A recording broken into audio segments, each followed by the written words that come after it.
City. General Mama, we are welcoming you, sir. And it's also, thank you.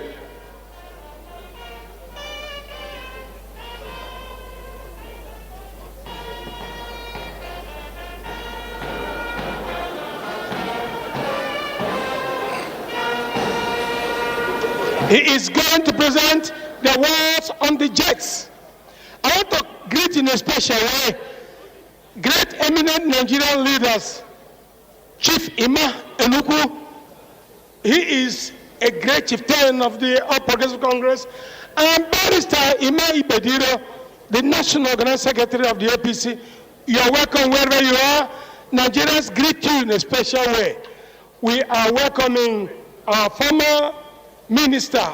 He is looking sprite and splendid to come and do the things he does well, presenting awards to people who have meritoriously showcased their talent.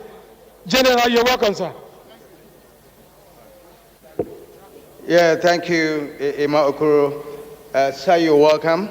You are going to present to the Jets category, and I would like to announce the names of schools that will come up here now for this presentation. First of all, we'd like to invite the first runner-up, Government Technical College, Onitsha, Anambra State. They did a fake counterfeit money detector, hardware and software. Government Technical College, Onitsha, Anambra State. Are they here with us? Let me also inform Government Science and Technical College, Gariki, Abuja, to stand by. They did the production of organic adhesive from animal waste bones. May I also inform Junior Secondary School, Gwagwalada, Jombo, Temitobe Great, Temitobe, and Omera Divine Francis. These are people that are coming for conversion and the purification of plastic waste into fuel. Now we can see Anambra State, that's a Government Technical College, Onitsha, Anambra State. They did fake counterfeit money detector, hardware and software. What name is that? Government Science and Technical College, Abuja. Is this way? We're also inviting Government Science and Technical College, Gariki, Abuja. They came second. Government Science and Technical College, Gariki, Abuja, are you here? They came second with the production of organic adhesive from animal waste bones. Put your hands together for them, please. These are young scientists of Nigeria, the future of science and technology in this country. Thank you. They took second position. Right. Thank you. And may I invite now the Junior Secondary School Gwagwalada students. We have Jambu, Temitobe, and Great Tamitayo, and Omera Divine. They did conversion and purification of plastic waste into fuel. Can we put our hands together for them, please? They came first in this category, in the JETS category of the assessment that went down within the last 4 days. We thank you so much for coming. Thank you. Thank you. The Honorable Minister, you've done well, sir. Yes, you can go. We are now back on the last category of technology entrepreneurs. And Dame Talent is smiling because she knows that women have done quite a bit within this area. It is what you started, madam, and we are following through. Thank you. We want to thank you and invite the Nigerian Professor Abubakar Sambo. Abubakar Sambo will be coming along, and Abubakar Sambo, Professor, he is the chairman of Nigerian Academy of Sciences.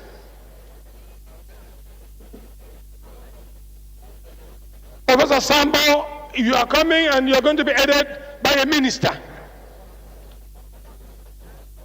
We are gender sensitive in the science and technology. Professor Sambo, are you coming? Because the minister is already here.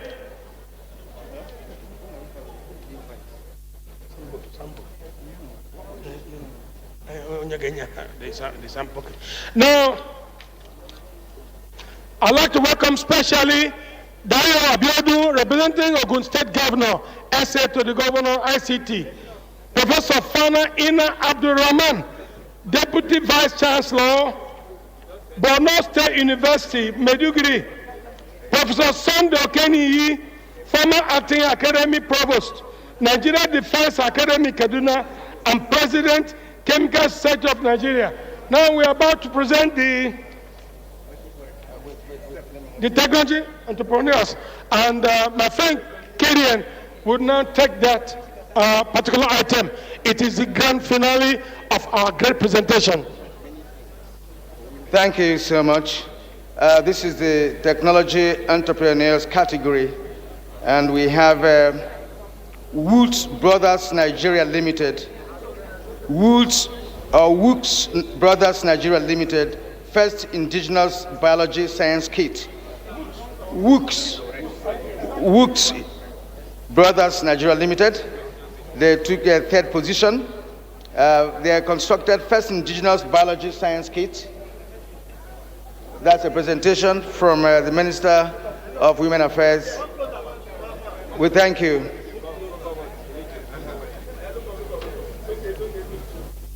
Thank you.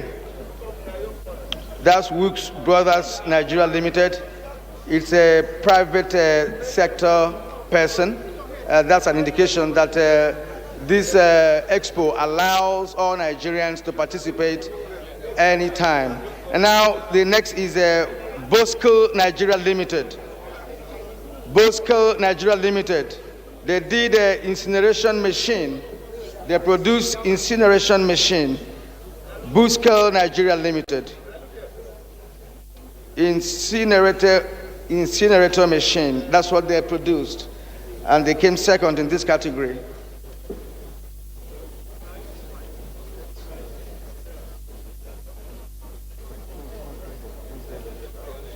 Now, we'd like to invite all networking enterprises and services Enugu. All networking enterprises and services Enugu. They came first, and they produced a view guide, working guide, electronic view guide. Put your hands together for them, please. Put your hands together for them, please. They came first in technology entrepreneur category. View guide, they call it working guide, and electronic new guide. Thank you. Thank you so much. Honorable Minister, I would like to thank you for helping us out in this direction. Thank you indeed. Can we appreciate the Honorable Minister of Women Affairs and of course our friend. We are done. Thank you very much, sir. Thank you. And may we inform you that we have Mrs. Blessing Onoa, is the AC or APC Zonal Women Leader Southeast. Mrs. Blessing Onoa, APC Zonal Women Leader Southeast, we thank you for coming. Also, Senator Ayodele Arishe, the Chairman, Governing Board, Shedder Science and Technology Complex. We also thank you for coming. Now, we also have Elder Statesman Nze Ozichiku, who is also here with us this afternoon. We thank you also for coming. Your Excellencies, distinguished guests, ladies and gentlemen, the next category to be giving award is the Research Institutions category. That's where we go next. That's Research Institutions category, and we'd like the winners to be on standby because we'll be inviting them any moment from now.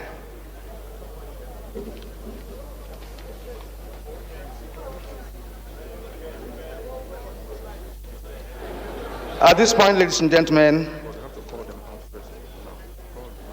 let us first of all call out the winners in this category before we continue.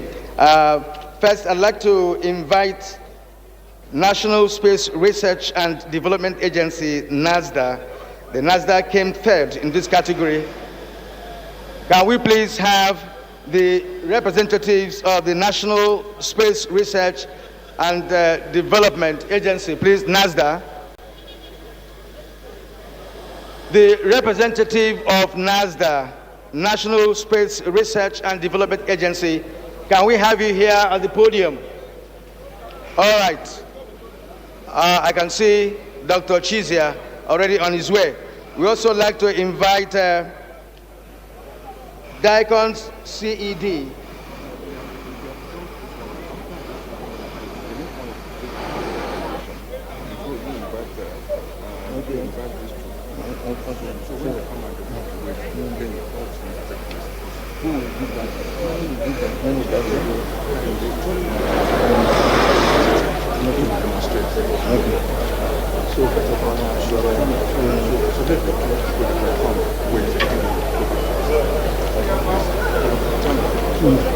All right, we thank you, NASDA. NASDA, please, we will ask you to just wait a minute so that we can take another set before we return to you. Apologies for that, NASDA. We're still going to invite you again for your own presentation. But for now, we are going to be doing the demonstration of amphibious jet car by Obasanjo Kehinde. This is a demonstration that I would like Nigerians to see.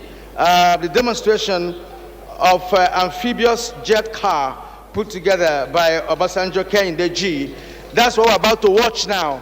It's going to be very brief, but we'll watch this special kind of jet made by Obasanjo Kehinde. It's an amphibious jet car that can be used in war situations if well made. This is what he has brought to show Nigerians. It is a prototype, if you ask me, but I know that with further development, he can do something more sophisticated than what he has today. But let us see what Obasanjo Kehinde has for us.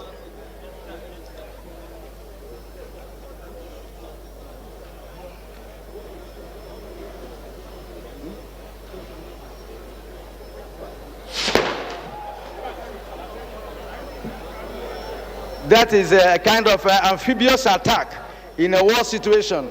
That tells you what Nigerians can do. This is just an individual. He's firing into the sky. That's a technology that is new to Nigeria. But a Nigerian has domesticated it and can use it, as we can see now. He's shooting to the air, and he planned this to be an amphibious attack. So if you have the kind of model that can be in the sea, you can attack your enemies from the sea. It is referred to as an amphibious attack.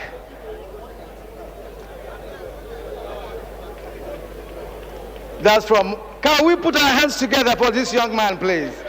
Put our hands together for this young man, please.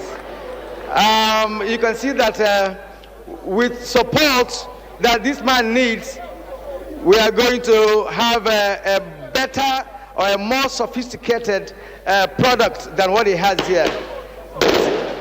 This is a demonstration of what Nigerians can do.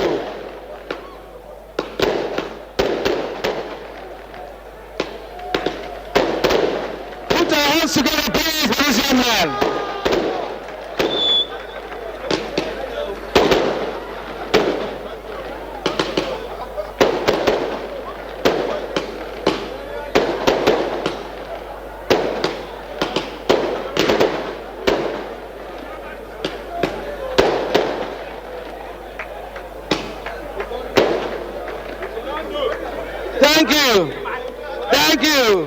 Thank you, Kehinde Obasanjo. Put your hands together for him, please.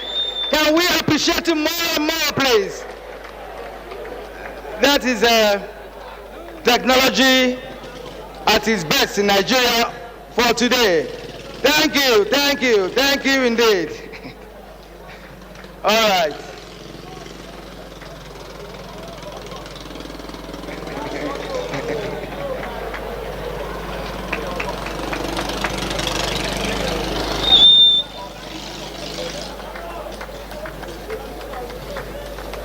Your Excellencies, distinguished guests, ladies and gentlemen, this is just the beginning of what Nigeria will see if science and technology is given the right support, if the right funding. He has appeared. Let's see him. Let's greet him. Let's wave. Yeah, let's greet him. Let's clap for him. Kehinde, Obasanjo Kehinde, we thank you so much for what you have done. This is a super creativity that you are sharing with us today in this arena. Nigerians have seen what you can do, and I know that the investment will come your way. We wish you all the best, and we want you to come back next year with another innovation or another invention. As far as we are concerned, this is a new invention in the annals of science and tech history in Nigeria. Thank you, Obasanjo Kehinde. Thank you indeed. Your Excellencies, distinguished guests, ladies and gentlemen, let's continue. We have just done one, so practical and so admirable. We are going to now invite NASDA, as we did earlier on, to please come up here for their own award, the National Space Research and Development Agency. And we also like to invite DICON CED. DICON CED, they did a military product. All right, they're here, thank you. Then Raw Materials Research and Development Council. We want to bring in the Raw Materials Research and Development Council. And as the DG and CEO finds his way here, may I also inform the Minister of Science and Technology that he is going to do the presentation very shortly.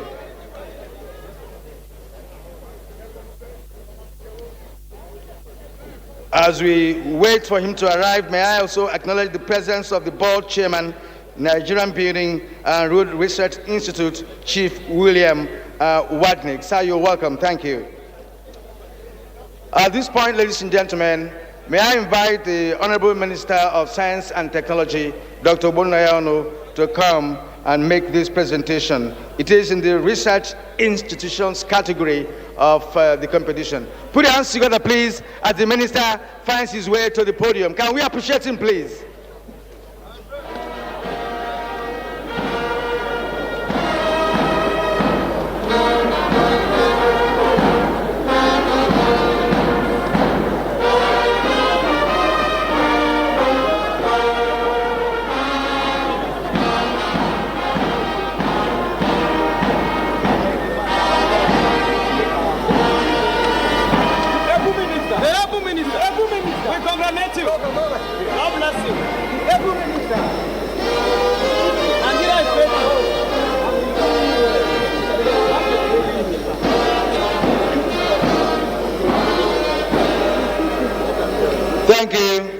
Thank you. Now may I invite National Space Research and Development Agency.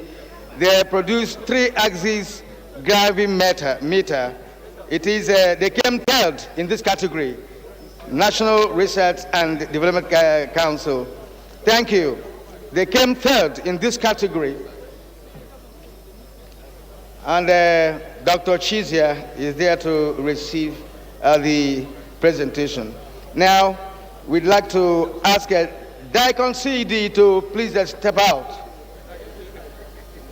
DICON CED to step out. They did a military product, IEM RAP Ezugu mine resistance, patrol vehicle, ballistic uniform, and rifle.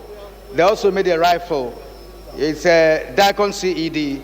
We thank you for your contribution to this expo. And again, the first position went to Raw Materials Research and Development Council, and of course we have the CEO here to receive the award.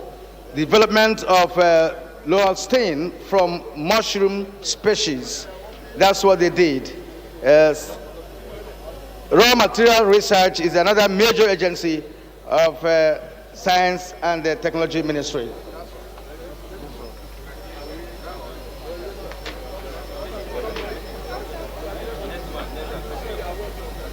All right, let's go straight to the next category, which is the tertiary educational institutions. Tertiary educational institutions. First, let's invite Umaru Ale Shinkafi Polytechnic, Sokoto University. Umaru Ale Shinkafi Polytechnic. Umaru Ale Shinkafi Polytechnic, they are here. They did a solar pesticide sprayer. Pesticide sprayer, solar powered. That's what they produced. Thank you. The next one is the Federal Polytechnic Oko in Anambra State. Federal Polytechnic Oko, Anambra State. They made a 24 volts cupola inverter. Federal Polytechnic Oko, Anambra State, you're welcome. They came second in this category.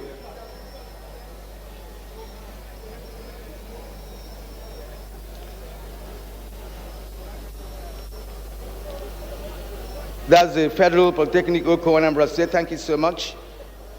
24 volts cupola inverter. Thank you. And of course, the first position went to Michael Opara, University of Agriculture, Umudike. Michael Opara, University of Agriculture, Umudike. They made a medicinal synthetic aluminum magnesium silicate. It's an antiviral medicine, ARV. Can we have them here? Michael Opara, University of Agriculture, Umudike. Are you here? Michael Opara, University of Agriculture, okay? Yes. The university came first in this category.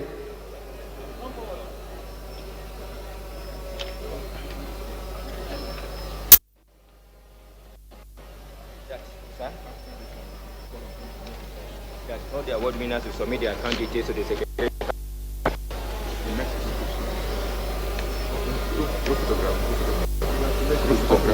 Before the speech. All right, thank you. All awardees should make their details available to the Ministry of Science and Technology. Before the minister's speech, the closing speech for this year's expo, to have a group program. The minister and some dignitaries who have in the next minute we can go to the Minister of Science and Technology. Minister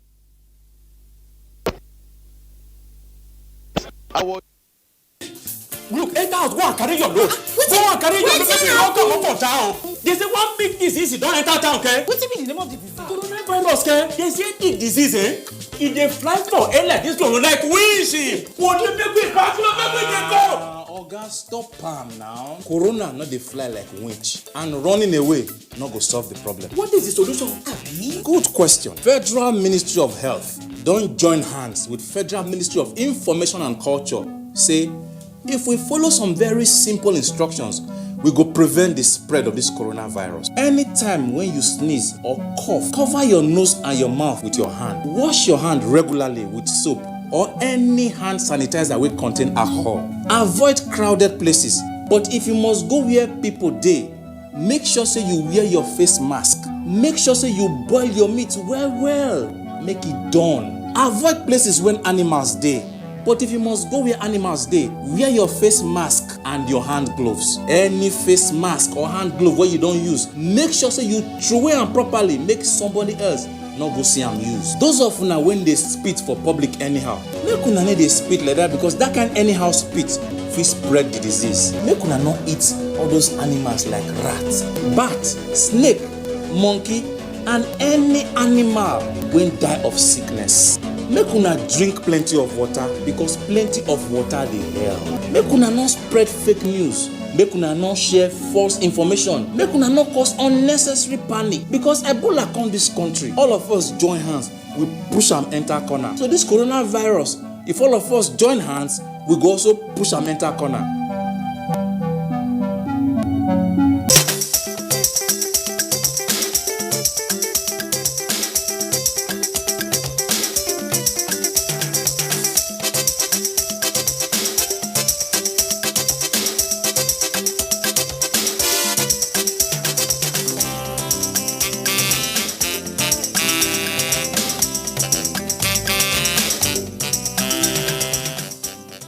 Of Science and Technology. That's something you're talking about. Hold on, you have to tell me.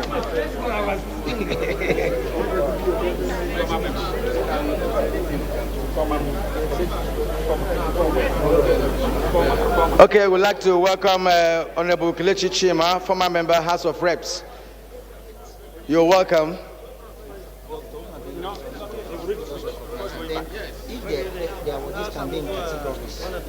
The awardees should just take collective picture. They take one straight picture with the minister, please. What is it?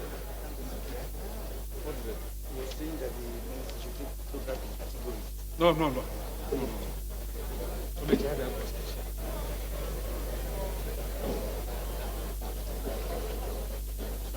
you now invite Minister to come for his speech.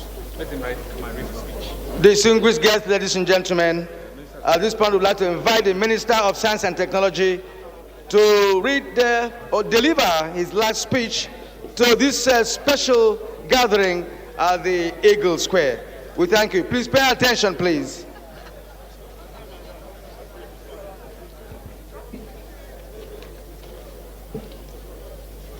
The Honorable Minister of Women Affairs and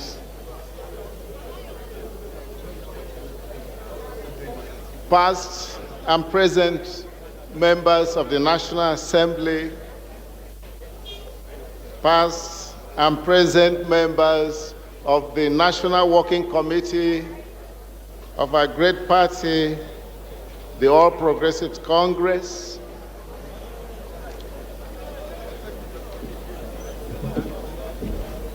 our highly respected awardees, my lords, spiritual and temporal, distinguished ladies and gentlemen.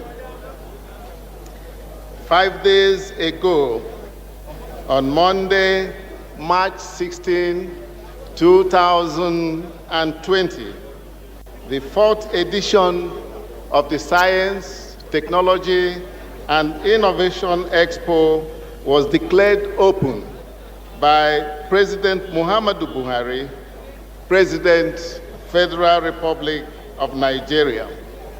I thank Mr. President for commending the contributions of science and technology to nation building, particularly the capacity of science, technology, and innovation to create wealth for our country. Let me put it on record that the participation of Mr. President at the 4th edition of our Expo will remain indelible in our minds for a very long time to come. Indeed, this singular action of Mr. President has given the science, technology, and innovation sector the additional encouragement to strive towards utilizing science and technology tools for the overall development of our dear nation.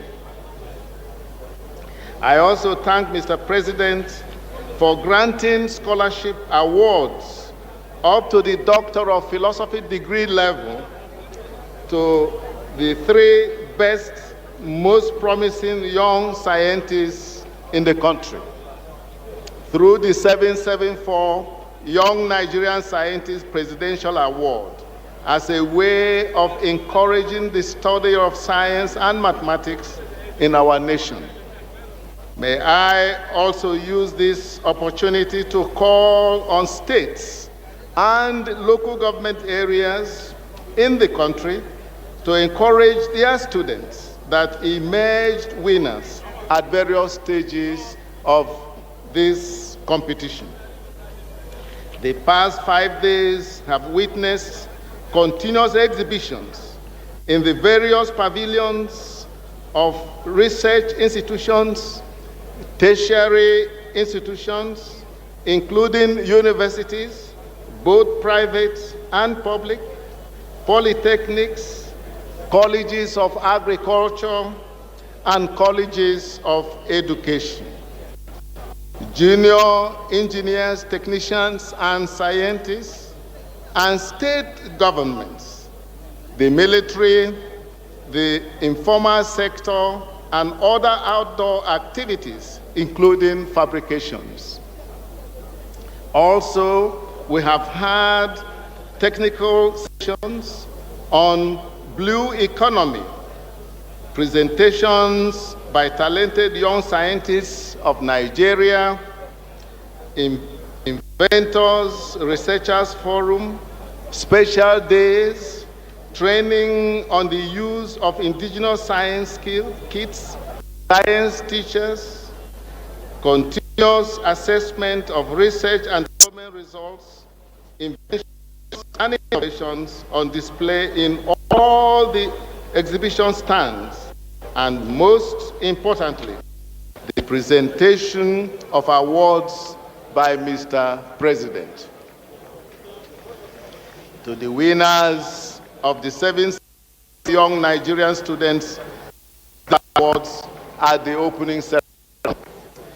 The Federal Ministry of Science and Technology believes that when the best can come from our researchers, our inventors, our innovators.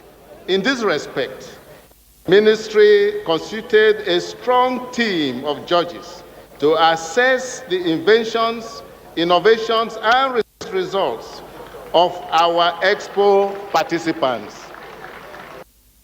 The assessment was in various categories, including technology, entrepreneurs, research institutions, tertiary institutions, and junior engineers, technicians, and scientists. These assessments were carried out professionally and in a very transparent manner.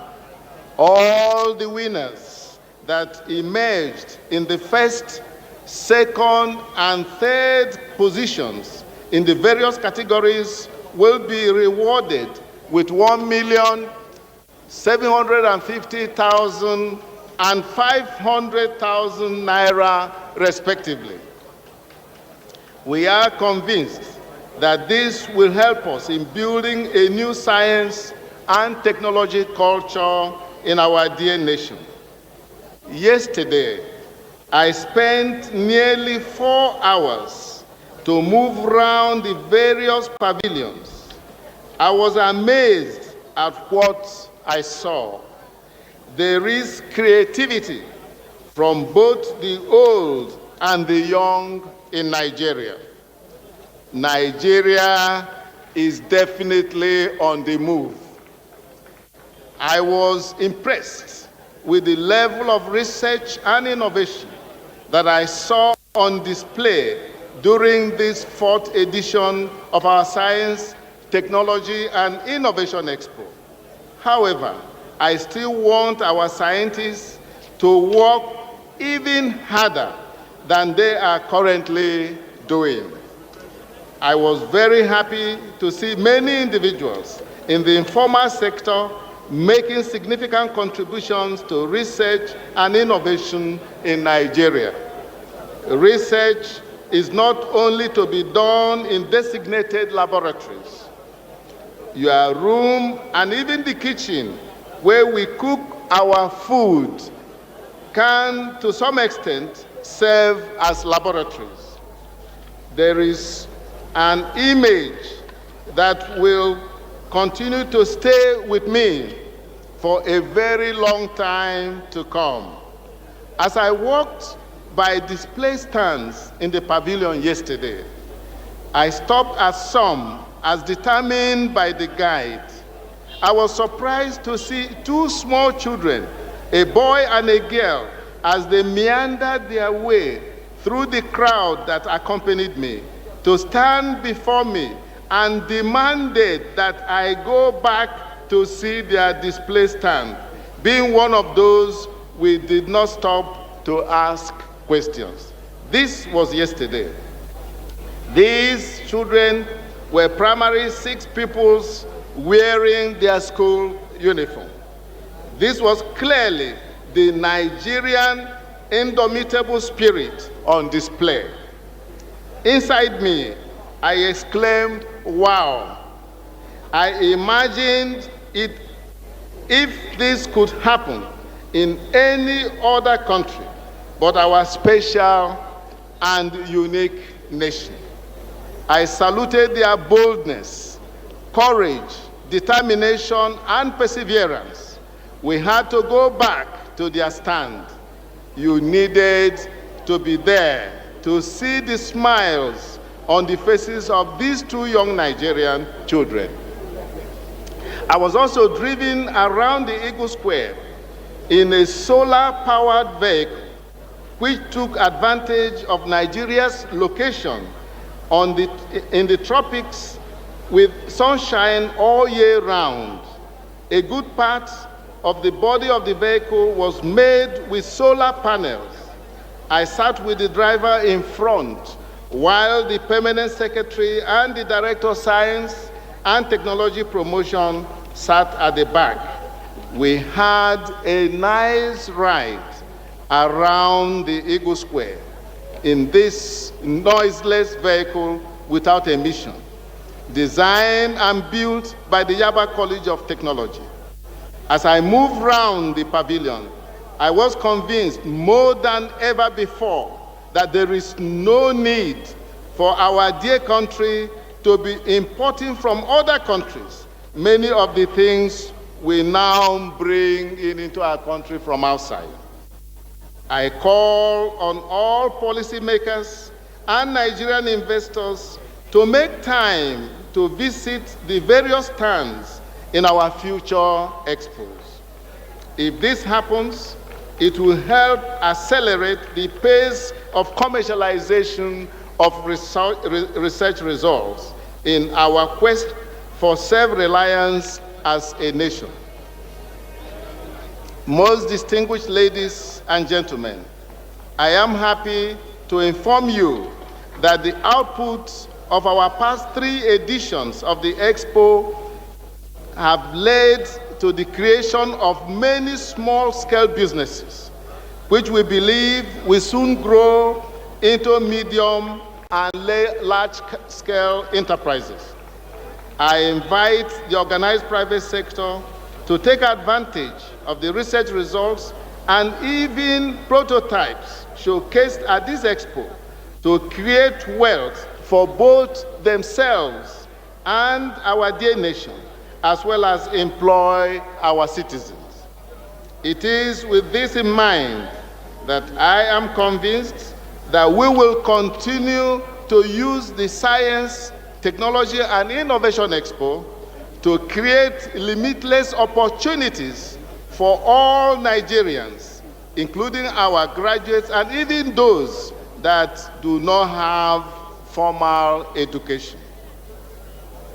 Nigerians are very intelligent people, and I know some of the innovations and prototypes we see today will soon be the major contributors to the realization of our sustainable economic diversification program. We are determined to continue to work hard to ensure that in the future, Nigeria becomes one of the leading economies in the world. We will not rest until this is achieved. Also, in keeping with our plan to move the venue of our expos around the various geopolitical zones of the Federation to enable us harvest the numerous inventions and innovations that are bound in Nigeria. The 5th edition next year in 2021 of this expo will hold in the southwest zone of Nigeria at a venue to be determined later. Most distinguished ladies and gentlemen, I thank you all for coming. I urge you to hold firm to the dream of a great Nigeria, hinged on science, technology, and innovation.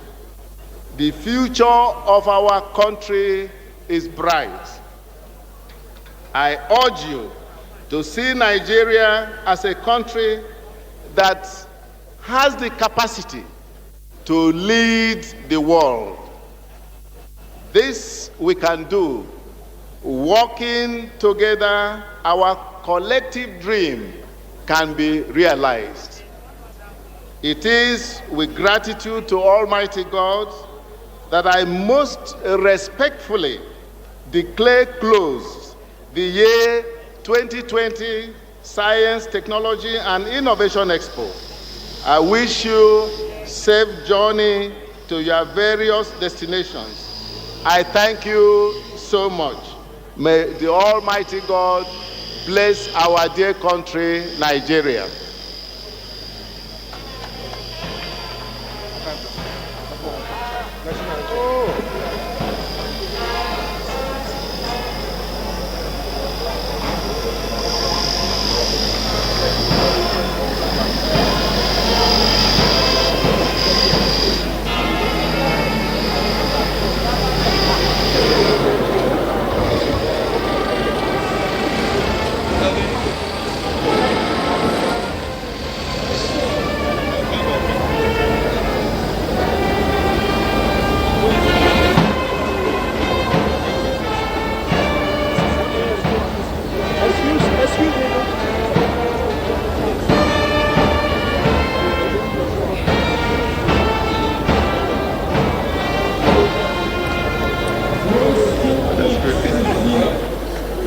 The 2020 Science, Technology and Innovation Expo has been an eventful one, a 5-day science and technology products and services exhibition program.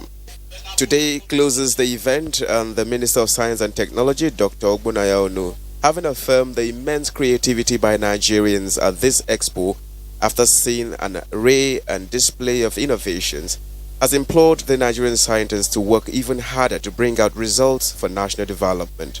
From its experience and sight of the exhibitions, if the scientists are encouraged and sponsored, most of Nigerians' problems will be solved. He has advised the private organized sector to come in and take advantage to create limitless opportunities for Nigerians to create wealth. The expo, which came with a focus on enhancing the growth of a diversified economy through science and technology, was with the sole aim of identifying research findings and commercializing them by investors and entrepreneurs. Well, this is where the live broadcast of the Science, Technology and Innovation Expo 2020 holding at the Eagle Square, Abuja, comes to an end. And on behalf of the outside broadcast crew, I say thank you very much for staying tuned. My name is Justin Bemunyi.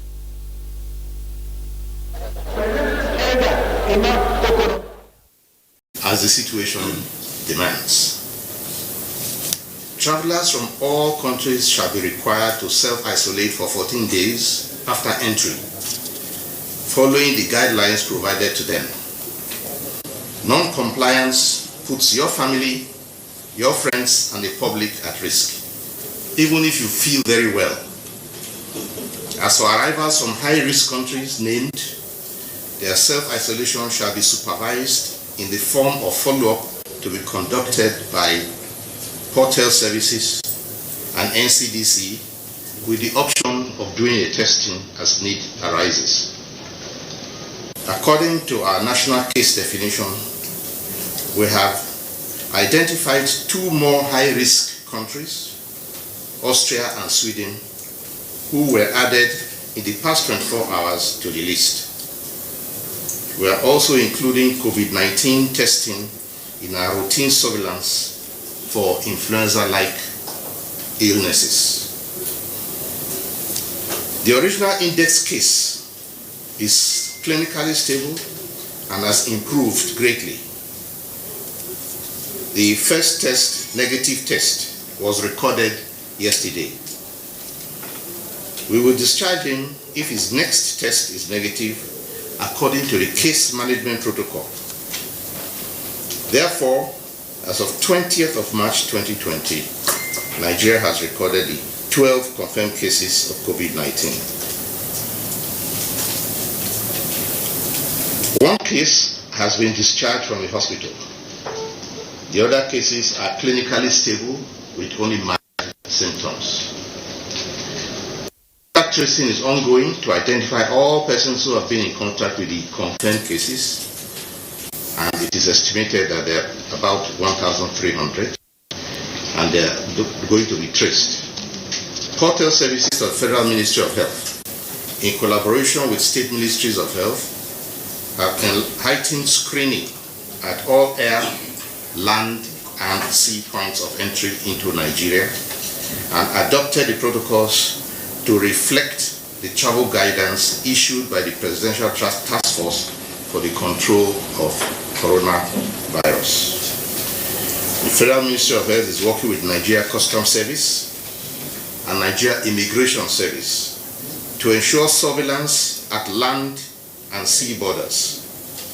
Ships coming in through the seaports are also subjected to mandatory health screening and clearance by Port Health Services, especially ships that sailed from high-risk ports and who have been at sea for less than 14 days or have crew members who are known to have fallen ill. The Multi-Sectoral Emergency Operations Center, led by NCDC, continues to coordinate national response activities. Various states have implemented measures to shut down schools and large gatherings, but however, we must now begin to emphasize the importance of personal responsibility by citizens. I want to say again that those who have just returned from overseas travel will be doing themselves, their families, and the country a great favor if they stay home, self-isolation for 14 days, during which they shall report their health status daily to NCDC on phone numbers provided. This number I will give to you later. But it is to be done whether you have symptoms or not. NCDC published a guidance on self-isolation with clear steps on what to do to stay safe and keep your family safe. We urge Nigerians to wash their hands, avoid contact with people who are sick, and practice proper personal hygiene. Follow the NCDC published guidance on self-isolation. It has clear steps on what to do. NCDC hotlines are active day and night, and we urge citizens to only use this for legitimate reporting and not as a joke. Answers to frequently asked questions have also been put up by the Presidential Task Force on that website. We are continually scaling up. We applaud the efforts of Lagos, Ogun, and state governments, and Ekiti. Lagos, Ogun, and Ekiti state governments in implementing urgent response activities, and urge other states to do the same if and when its need arises. At the National Executive Council, chaired by this week, states to urge investment at subnational level, especially in contact tracing and usable emergency isolation centers. Citizens are advised to discourage misinformation that causes fear and panic, in disseminating false or senseless messages, even if they seem funny.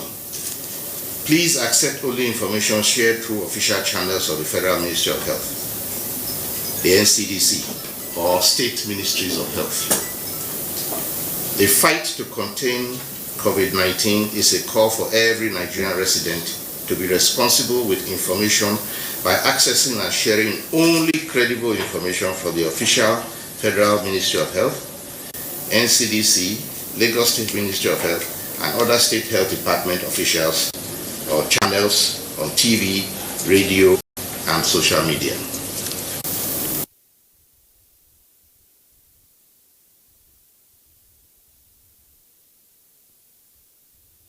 Look, enter out, go and carry your load. Contact with the driver.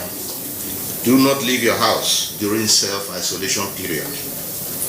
As much as possible, stay in one room. You should strictly limit your contacts with people, even including family, during that period.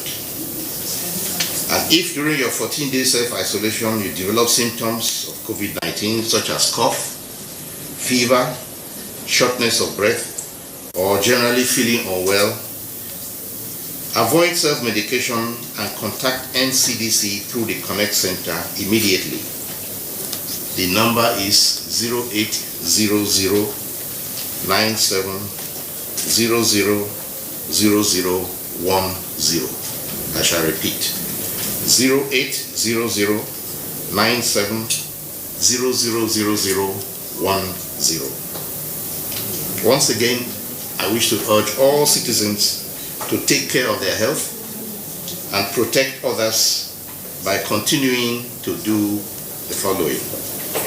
Regularly and thoroughly wash hands with soap and water for at least 30 seconds. Do not, and if not possible, use the alcohol-based hand sanitizer. Maintain up to 2 meters, at least 2 meters distance between yourself and anyone who is coughing or sneezing or has a fever. Be sure you and people around you follow good respiratory hygiene, which means to cover your mouth and nose with a tissue or handkerchief if coughing or sneezing, and dispose of it immediately. Alternately, use your sleeve and cough or sneezing to it if no tissue is immediately available. Do not mingle with people or to congregate, but instead stay at home if you feel unwell, with symptoms like fever, cough, sneezing, difficulty in breathing. Call NCDC,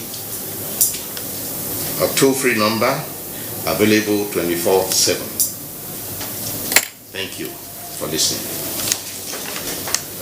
Thank you, sir, for the update on COVID-19. With the permission of the Honorable Minister of Health, the question and answer session begins. Please kindly go straight to the point and be brief. Thank you. NCDC is here. Where's NCDC?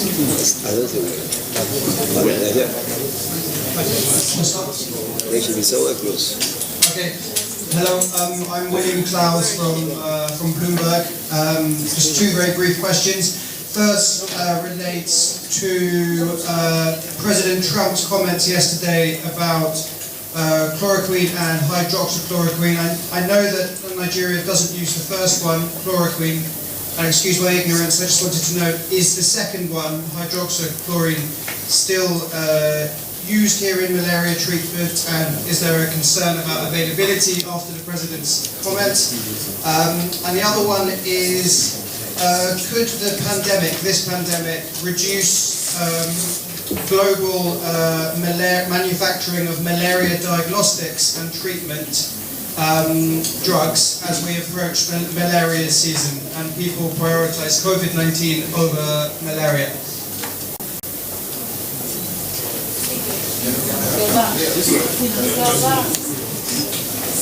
Good afternoon, Minister of Health. My name is Joseph Kadri. I report for ITV. I have 2 questions.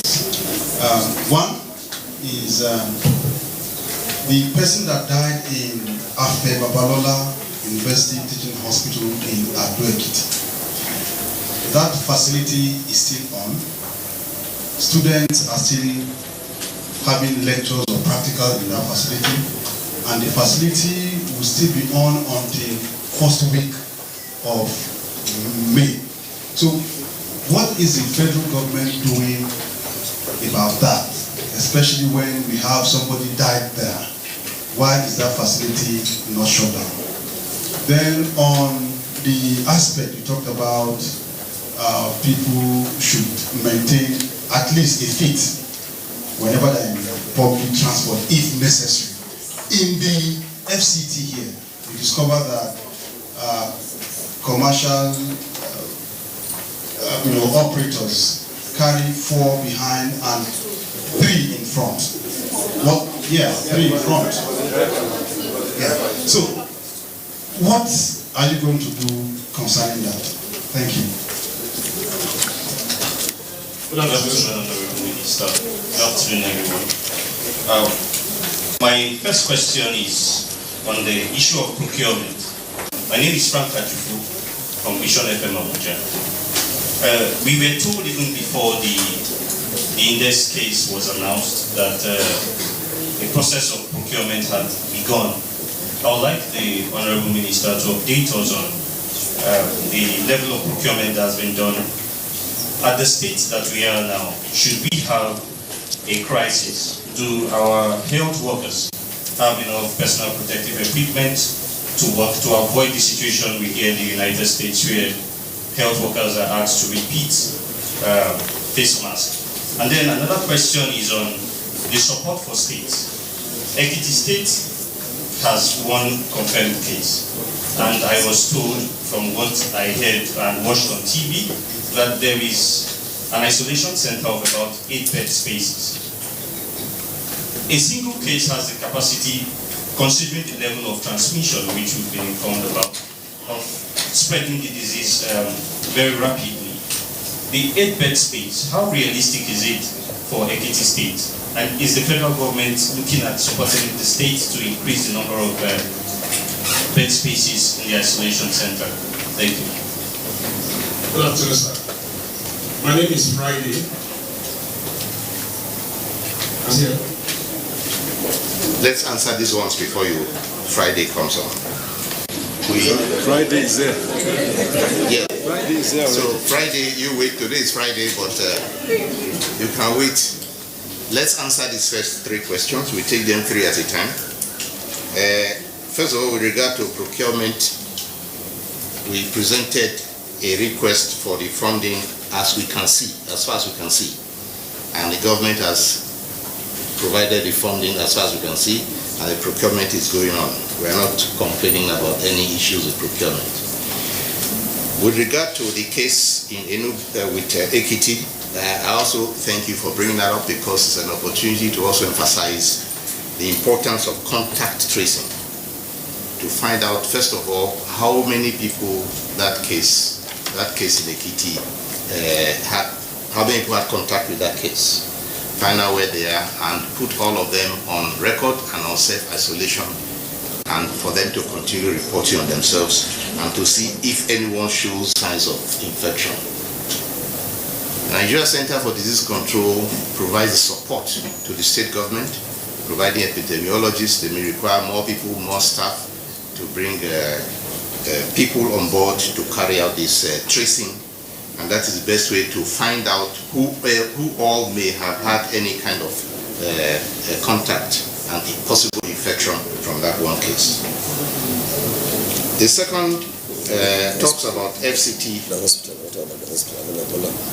Yes, well, if they have I'm coming to that. I think it's coming up. It's further up. The FCT, the advisory I gave is for those who are arriving from overseas travel. I say if you are arriving from outside the country, you are advised to take a vehicle, a taxi with just one person, and stay a foot away from that. I didn't say it's for everybody in the whole country. So I need that to be properly reported, because if you are coming from abroad and we do not yet know your status, and you have scaled through the screening at the airport, you have no symptoms, and we know that there is a window in there, you have to go into self-isolation. And when you are going to self-isolation, even from that very moment of transporting yourself from the airport to your self-isolation, try to make sure you are picked up by only one person, and you stay away from that person at least 1 meter. That is the driver. As for the case in Babalola, Ado-Ekiti, that case, that fatality is not reported among us, because we could not confirm that fatality as connected to coronavirus. Our testing showed negative for that person. It was done 2 times. So we're not counting that. We're not reporting any fatality of coronavirus. The intensive care in all places need to be prepared and beefed up. We have said that repeatedly. And we hope that the cases in Ado-Ekiti will be also detected and found out. I personally am hopeful that the contact tracing, if done earlier, fast, will yield the suspects, and at the same time hope that that is not a large number. But wherever support is needed, it will be provided. The other is about chloroquine. We no longer use chloroquine in Nigeria. His Excellency President Donald Trump made his own announcement, but we are not following that announcement. We look at what the World Health Organization recommends. We also ask our own scientists here what their recommendation is, and so far there are things that have been said about chloroquine, that it was active in vitro tests and not proven to be active in vivo. That's what we know so far. The situation might change. In vitro and in vivo, you need to explain what it means. So we are not necessarily going to look at that, but we are not ignoring it either, the possibility and the option. But of the cases we have so far, we have not been in a situation where we required to use chloroquine or any medication, largely supportive treatment. So what is in vivo? What is in vivo? For those who don't know what in vitro is and in vitro means testing outside the human body, outside on the surface. It appears to be active. In vivo means actually testing it against the germ inside you, and it has not been proven to be so active. That's the information we have so far. As for hydroxychloroquine, we don't generally use that for that purpose, except for some immune situation. That's all. Next question, please. Friday can come on. It's your turn. It's Friday now. Anybody call Saturday here? Thank you. I work with Channels TV. I would like to ask two questions. The first one is our insistence on self-isolation. You use the expression that we have witnessed influx of imported cases. Of course, the 12 cases were imported. Why are we still insisting on self-isolation as against what some other countries are doing? For instance, our sister country, Uganda, they are not practicing self-isolation. It is compulsory. If you are coming from any of those high-risk countries, it is compulsory that you be isolated and you will pay the cost of the isolation. That is their own style. So why are we insisting on self-isolation, considering the kind of people we are, with all due respect to all of us? And then the second one has to do with our isolation centers. How many isolation centers do we actually have, and what is their capacity? How many suspected cases can they really accommodate? Thank you. Yes. My name is Fred. Yes. My name is Fred. I work with Sun Newspaper. Just yesterday, World Health Organization raised a alarm that we are getting to a point that we are having community transmission. They mentioned 12 countries specifically having a case of community transmission, and the spread is becoming so alarming that government needs to sit up as regards containment. My question now is only this: have we reached that point of community transmission? Thank you. Good afternoon, Honorable Minister. My name is Obon from AIT. Quickly, I want to find out what's the cost for testing kits, and secondly, why don't we have a place, maybe a general hospital, where we can go for tests? I'm saying this because yesterday we did an investigative inquiry, and what we got from the call center wasn't okay at all. First of all, the lady who received the call told us that she's only considering us because the person in question came from Lagos. If not, she wouldn't have considered us at all. It wasn't right. And we went further to ask her, what do we do now that we're suspecting a case? She said, and just put the person inside a room. Just keep the person in a room. For me, I don't think that was necessary. What she would have told us was either take this person to a general hospital or otherwise, but there was no information. So I believe that those manning these call centers are not well informed and what information to give out to the public. Thank you. Okay, thank you. Let's answer those ones. With regard to the last question, we we're not charging anybody for the testing kit, and we have not charged anyone to pay for the testing kit. But there's criteria to be tested, because these testing kits are scarce, they're expensive, and we are not going to expend it on anybody who comes and say, test me. That will not work, because no country can afford that. There's one country that wanted to test everybody, and very soon they discovered they had to abandon the idea. It's not possible, because they collected samples from everybody and sent them to the main laboratory, and very soon their test kits were gone, and they didn't get.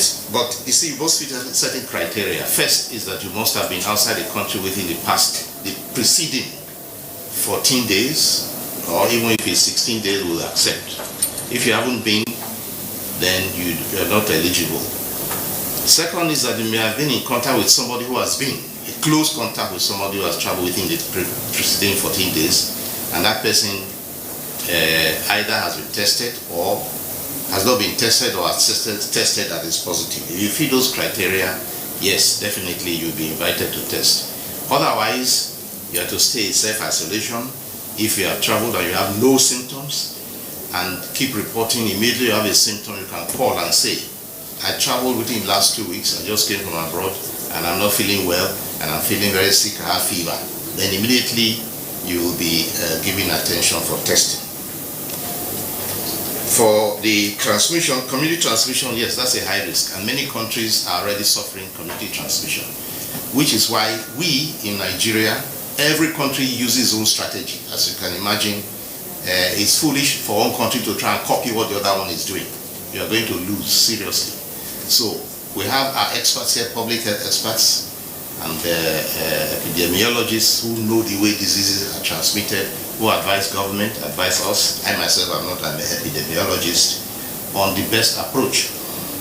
Therefore, our strategy here, knowing that this condition of our health service, is to be fast and aggressive in finding out any possible case that may have entered. That's why we insist on self-isolation, we insist on supervised isolation, and we do testing, and we do contact tracing, and admission of people who are positive immediately into treatment centers. The Ugandan style, where the Ugandans have developed their own based on their own peculiarities, their own needs, they will not copy us, and we will not copy them. We look at what each country is doing to see if we need to copy or if we need to borrow a leaf from it. But we are not taking hook, line, and sinker what one country has adopted, because everybody knows its challenge, everybody knows how the shoe fits. The question of self-isolation, I think, is very important. It's something that is critical for our own strategy, in that a person who comes in on an airplane from an infected country, and as it is now, over 160 countries have cases. We do not know if he's carrying the infection or not. And our first priority is that if he's carrying it, then, and he has not manifested it, then he needs to be in a place where he has the least possibility of spreading it to others. If he is not infected, we also don't want to imprison him in an isolation center where he will be very uncomfortable, or he might not feel at home. Somebody is coming from a long journey, you lock him up. So we decide that he can go home, but understand clearly and cooperate with self-isolation. Now, if he shows any symptoms of being unwell, we immediately bring him in for testing, or rather we go and take sample and test, and if it's positive, we take him straight away into the treatment center. I think that answers your question.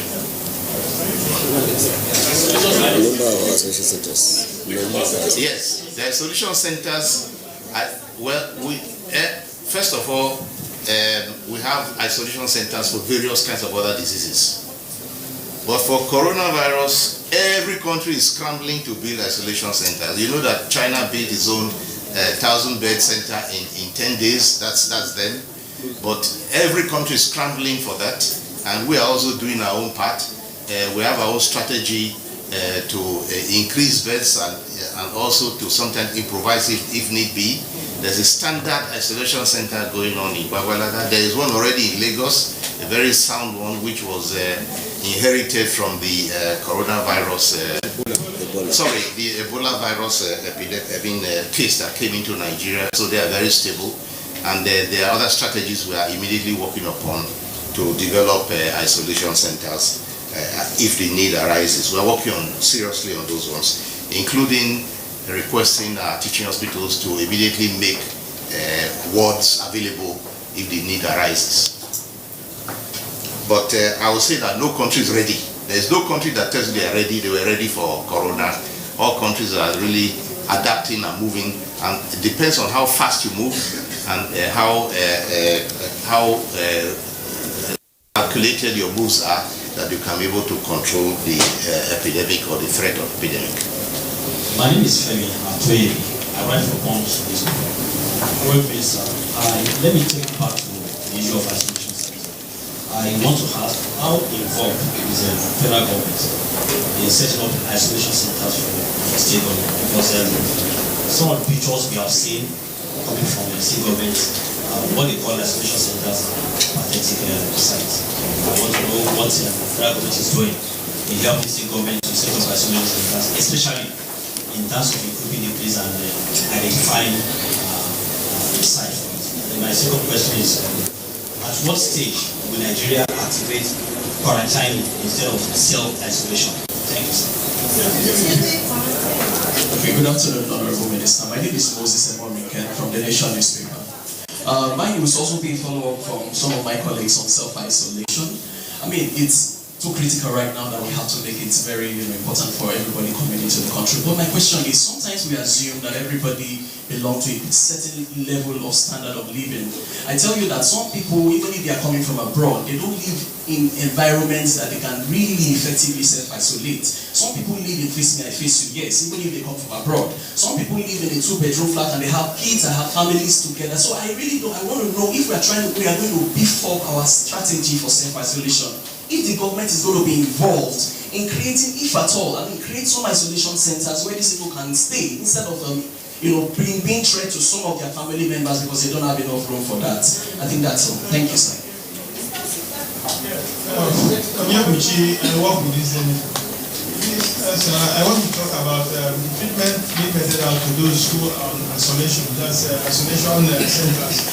We had the incident of what happened in Enugu, and the family gave a press statement on what they thought was what they neglect on their mother. Such cases, if allowed to go without the government trying to put it to rest, might discourage some people.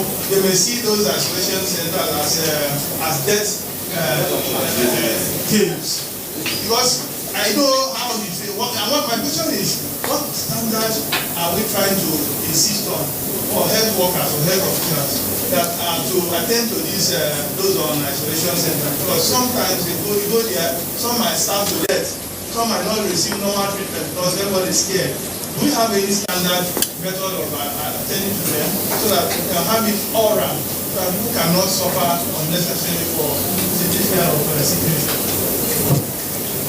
Okay, well, thank you. I'll start from the last one.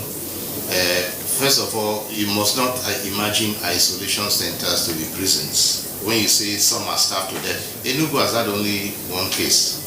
And the other case we had was in Ekiti at the moment, and then Ogun State, Enugu, Ogun State, and Lagos. So when you say some, it looks as if you are generalizing, and that's not quite accurate. You must know that many countries are trying to adjust rapidly to this threat.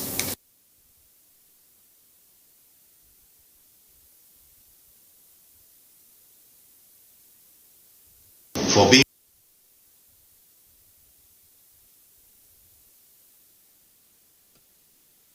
noticing here the temperature and taking necessary steps to approach the government or the health authority.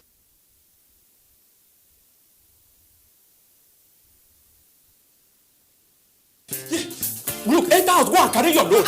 Go and carry your load. Maybe you don't come up for town. They say one big disease, you don't enter town, okay? What's the name of the disease? Coronavirus, okay? They say the disease, e dey fly for air like this one like windshield. What do you make we pass? What make we dey go? Oga, stop am now. We didn't know. But I will say that part of the task that the Presidential Task Force on Control of Coronavirus has taken up now is to urge states to have, even if temporary, isolation centers that will meet standards. That's part of what the task force is looking at, because as I say again, nobody is ready for it. The isolation centers we have in all states refer to other disease patterns which you cannot put coronavirus with. So you are creating practically a new infrastructure for this particular kind of problem. So while we really do sympathize with the family, if that is where it actually happened as we are reporting, we do believe that it's a learning moment for everybody to know what to do and to respond in this case. With regard to the self-isolation of persons, I have stated that the self-isolation is actually a social responsibility. I have said that it is the interest of the individual, it is in the interest of their family, it is in the interest of their neighborhood and the country for them to self-isolate and use any method. We are not going to inspect your house to find out. And in my statement, I did say that if anyone needs to self-isolate, they should, as much as possible, stay in one room. Completely do not take visitors, so that you limit the number of people that stand a risk of being infected. So that remains a social responsibility of the individual to find out how they can do their self-isolation in their own room. I also know people who have called me and said, there are many of us who live in my house, I don't want to endanger them. So they want to go and take hotel room. They went to go and rent a hotel room, small hotel room outside that they rented. Now I call that social responsibility, individual social responsibility, in that they don't want to endanger their family. So that's what that person did. But I also know that there are people who resist any kind of being taken to an isolation center. They resist, they don't want to go. So those ones can also take a hotel room if they cannot take the other option. Now, we have said that isolation centers, we have got plans. We have got plans to increase and build one. I mean, many of them. But that cannot be realized within the next months or years or year. So we are talking about how to deal with the situation now, as it is now. Isolation centers will spring up, you will see them. Testing centers will also spring up. But before that happens, we want to be in control of the epidemic now, at this stage. Now, anybody who's on isolation, supervised or self-supervised, is going to be observed by those who are empowered to do so, NCDC and Port Health Services. Once you are positive, you are taken to infectious disease hospital, you are said to be in quarantine because you are now under treatment or being observed. In some cases, people who are very uncooperative have been known to be taken by authorities to forced observation centers. If they are not compliant and they turn out to be a risk, they can be taken by force to a place where they are supervised until it proves that they are negative. Some countries do that. I think that's it for now. Last set of questions, just 3 people. Sorry. The federal government will support states and in isolation centers. And many of the isolation centers you have in states were either not used for a long time, so they were not in use, or they were used for other disease patterns, like Lassa or whatever. So, and probably do not fit the needs of the present requirement. Yeah, Honourable Minister, my name is Anuli Manuel for Agents France Press. Considering that we have now risk local transmission, I just want to find out from you, sir, what is the government doing to increase the number of ICUs and the number of bed spaces that we have in these ICUs? and also respirators. Good afternoon, everyone. My name is Amaka Ude from Arise News. Well, you sort of answered one of my questions in terms of the supervision, the level of supervision, especially for those who are self-isolating. But my next question will be about our testing facilities. As it stands right now, we only have 3 states that are able to really test for the COVID-19, which are, if I'm correct, Lagos, Edo, and Abuja. I want to find out what we're doing to really upgrade some labs, even if we don't have them all across the country, at least in the geopolitical zones. I believe that would help us, in fast-tracking these samples when they're taken to the labs and get the results as soon as possible. And this will help us reduce the number of contacts that these people have, especially if they know they're positive on time. Thank you.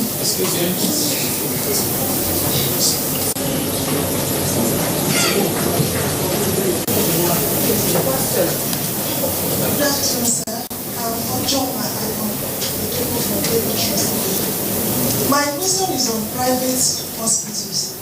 How do you intend to improve private hospitals in the COVID response? Are there some designated advanced hospitals you intend to work with? How are you going to strengthen them? Then secondly, there have been uproar, especially in the Senate, about the number of testing centers for COVID-19.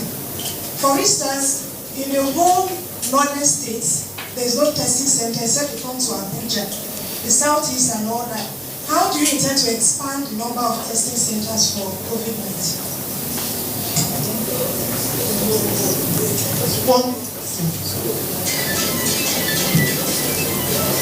Good afternoon, Actually, this is my name. I work for the Guardian. I want to find out whether you are considering having a kind of random test in all the households that where this foreign trip have been completed.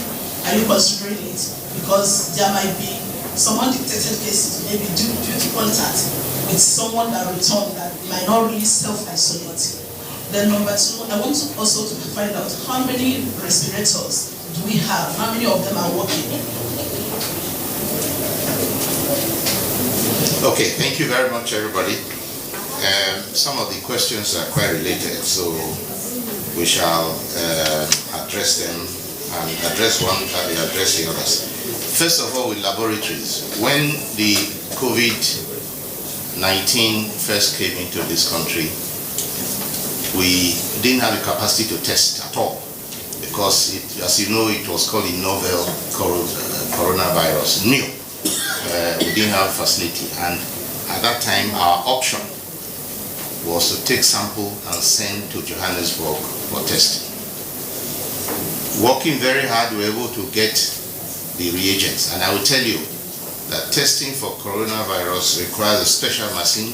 It's a molecular diagnostic machine called a PCR, but you need a specific reagent that will identify this virus for you. So even if you have the machine and you do not have a reagent, and then you have not trained your staff, you can't use it. So you have to do a training, and then you have to make the efforts to get the reagents. The World Health Organization was quick to come and help us with training. Immediately we had acquired the first reagents, and the testing at that time was done in Abuja, Gadowa Reference Laboratory. Since then, we were able to do this test in 5 laboratories at the moment, 5. And we are looking at getting more reagents. And reagents are getting scarce because many countries are running for these reagents. And we have an offer of a PCR machine by one of the Middle East countries that want to give us one, which we want to place in Kano, where there is a gap.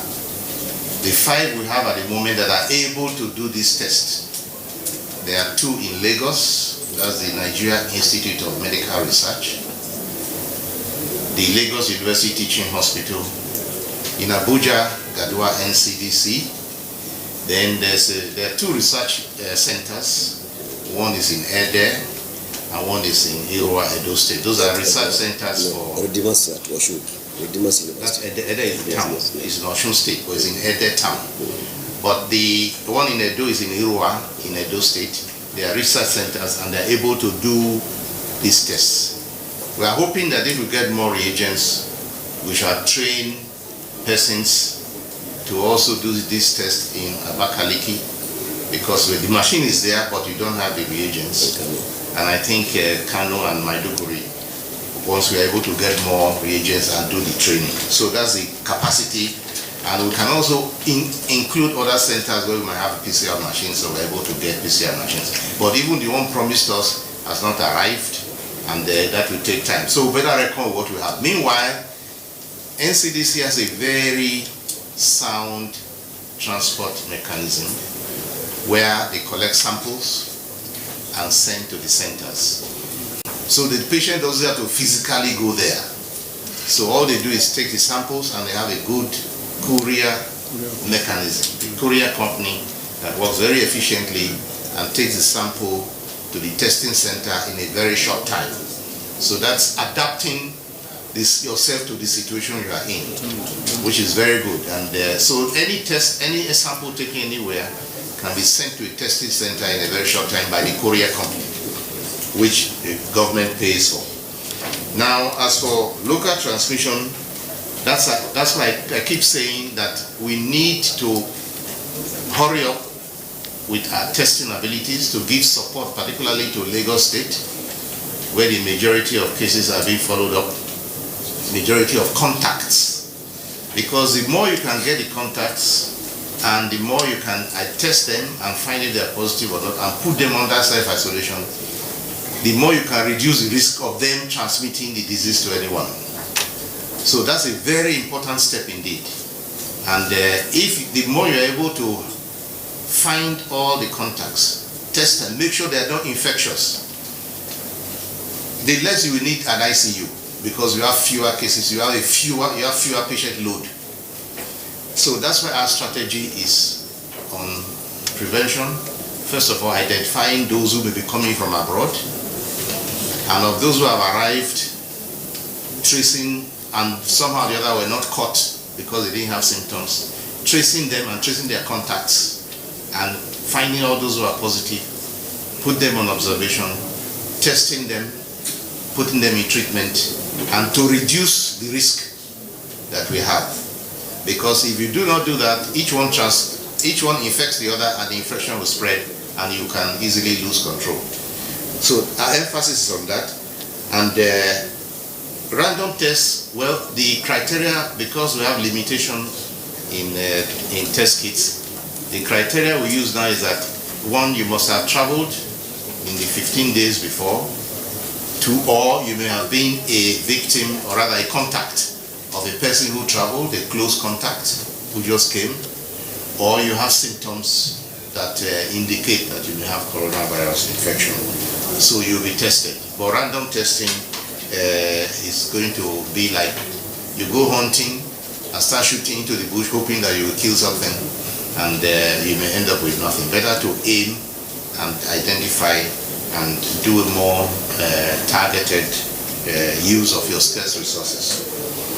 Private hospitals, yes, we know that private hospitals offer 50 to 60% of consultation to Nigeria, which is very good. They are a very powerful factor and very powerful partners in the healthcare system. So they are very, very good. And we know that a good number of patients, first of all, report to the private centers. Now, the private centers may not have, most of them don't have the facility to treat a highly infectious disease like that. And they will definitely not have a laboratory for it. But in that case, we urge private hospitals, if they have a suspected case, to refer them for diagnosis. If you can hold them in isolation while getting your result, fine. Otherwise, you can refer them straight away to a center for isolation of suspect cases, and get a test done and let the patient be treated in a designated IDH. Now, this is a highly contagious and infectious disease, which if you don't have a protocol for treatment, you can infect your staff in the hospital, you can infect other patients, and that will not be good. So it's better to go to designated center instead of running the risk of having local transmission within your own private facility. So we do advise, yes, if you're a private practitioner and you get a patient who is suspicious or suspected of infection, send for testing and then send to a designated treatment center. If there are any private hospitals who wish to set up facility for treatment, well, I think they will be inspected by the relevant authorities to see if it meets the safety standards, and need to be accredited to handle a disease as dangerous as this, because it's one of national security concern. Thank you, everybody. Last question.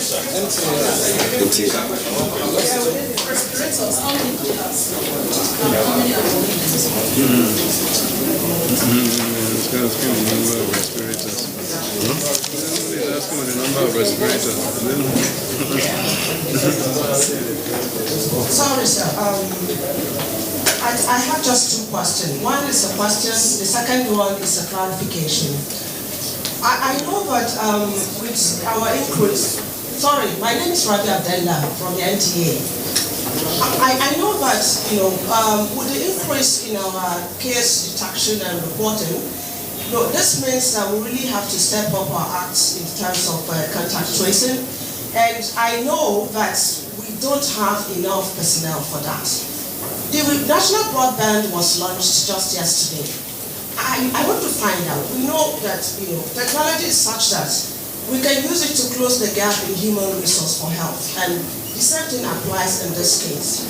I don't know what you're already doing in that regard, the effectiveness of the broadband in this regard, in deploying it to contact tracing and all of that. Then secondly, I need more clarification on the incident in Ekiti. I'm coming from the fact that, yes, the young man from the American was said to have died from complications. If the driver who drove him to Ekiti later on tested positive, that means the American had COVID-19.